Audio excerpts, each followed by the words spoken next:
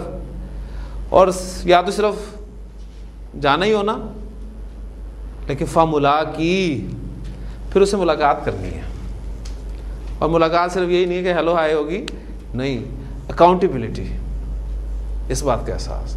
تو وہی بات ہے نا کہ اب تو گھبرا کے کہتے ہیں کہ مر جائیں گے، مر کے بھی چین نہ پایا تو کدھر جائیں گے. تو کبد کا لفظ جو ہے عربی زبان میں مشقت کے لیے استعمال کیا جاتا ہے.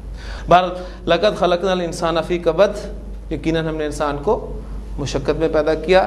لقد خلقنا الانسان فی احسن تقویم، یقیناً ہم نے انسان کو بہترین تقویم میں پیدا کیا.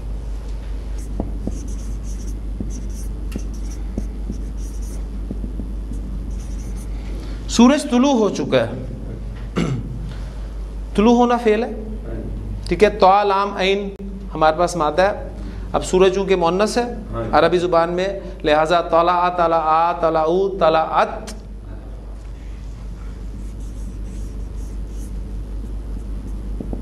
طلعت وہ طلوع ہوئی، لفظی ترجمہ ہوگا اس کا. سورج طلوع ہوا.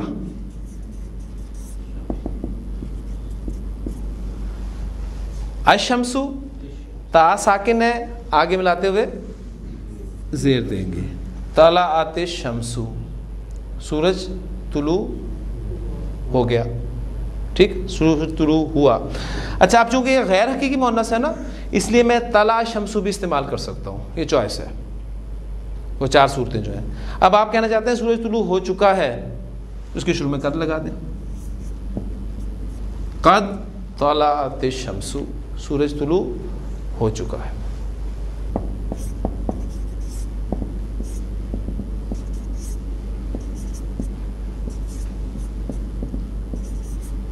زید امتحان میں پاس ہو گیا ہے. زید امتحان میں کامیاب ہو گیا ہے. کامیاب ہونے کے لیے آپ کو مادہ چاہیے، نون جیم ہا. کیا بن گیا؟ نجح. ٹھیک، فعل، فاعل اور امتحان میں، یہ آپ کا متعلق فعل ہے. ٹھیک کریں، کیا بنے گا؟ نجح زید فی الامتحانی، یہ تو زید امتحان میں پاس ہو گیا، اتنا ہی ہے. اب آپ کہنا چاہتے ہیں ہو گیا ہے، ہو چکا ہے، تو قد استعمال کر دیں گے. قد نجح زید فی الامتحان، زید امتحان میں پاس ہو گیا ہے. اچھا جی، اس کو جملے کو منفی اور سوالیہ بنا کر ٹاپک کو ختم کرتے ہیں. زید امتحان میں پاس ہو گیا، کیا زید امتحان میں پاس ہو گیا؟ نجح زید فی الامتحان، هل نجح زید فی الامتحان، زید امتحان میں کب پاس ہو گیا یا کیوں ہو گیا؟ اسے چھوڑیں، رہنے دیں اسے. پاس زید امتحان میں پاس نہیں ہوا. ما نجح زید فی الامتحان. ٹھیک ہے، تو آج جو ہم نے ٹاپکس کور کیے ہیں، پہلا ٹاپک تھا ہمارا فعل ماضی میں ہم نے نفی کا مفہوم پیدا کیا. ٹھیک ہے، سب سے پہلے تو ذہن میں رکھیے گا وہ جو حدیث میں نے آپ کو بورڈ پہ کروائی ہے وہ آپ کو یاد ہونی چاہیے، اور الحمدللہ مجھے امید ہے کہ وہ آپ کو یاد ہو چکی ہے، آدھی سے زیادہ یاد ہو چکی ہے. آپ گنتی کر سکتے ہیں انگلی پر وہ 7 چیزیں کون سی ہیں. ٹھیک ہے، فعل، فاعل، مفعول، وداؤٹ پریپوزیشن یا وتھ پریپوزیشن، یہ ساری چیزیں آپ کے ذہن میں ہیں. اس کے بعد پھر ہم نے فعل ماضی میں نفی کا مفہوم سیکھا ہے. ما کے استعمال سے آپ کا فعل ماضی جو ہے وہ منفی بن جاتا ہے، اور اگر آپ اس کو سوالیہ بنانا چاہتے ہیں تو اس کے شروع میں آپ حروف استفہام یا اسماء استفہام کا استعمال کریں گے. حروف استفہام کب استعمال کرتے ہیں، اسماء استفہام کب استعمال کرتے ہیں، یہ آپ کو معلوم ہے. پھر اس کے بعد ہم نے دیکھا کہ قد کا استعمال کیا جاتا ہے فعل ماضی کے ساتھ تاکید پیدا کرنے کے لیے، یا پھر ماضی کو ماضی قریب کے مفہوم میں لانے کے لیے. انشاءاللہ تعالیٰ اس سے پھر آگے کل ہم ایک سٹیپ اور چلیں گے. اللہ تعالیٰ سے دعا کرتے رہے، اللہ تعالیٰ آپ کو بھی اور مجھے بھی استقامت دے، اور اس دعا کو کبھی نہ بھولیے گا.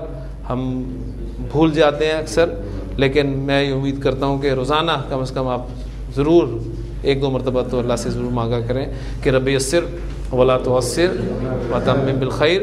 سبحانک اللہم و بحمدک، نشہد ان لا الہ الا انت، نستغفرک و نتوب الیک.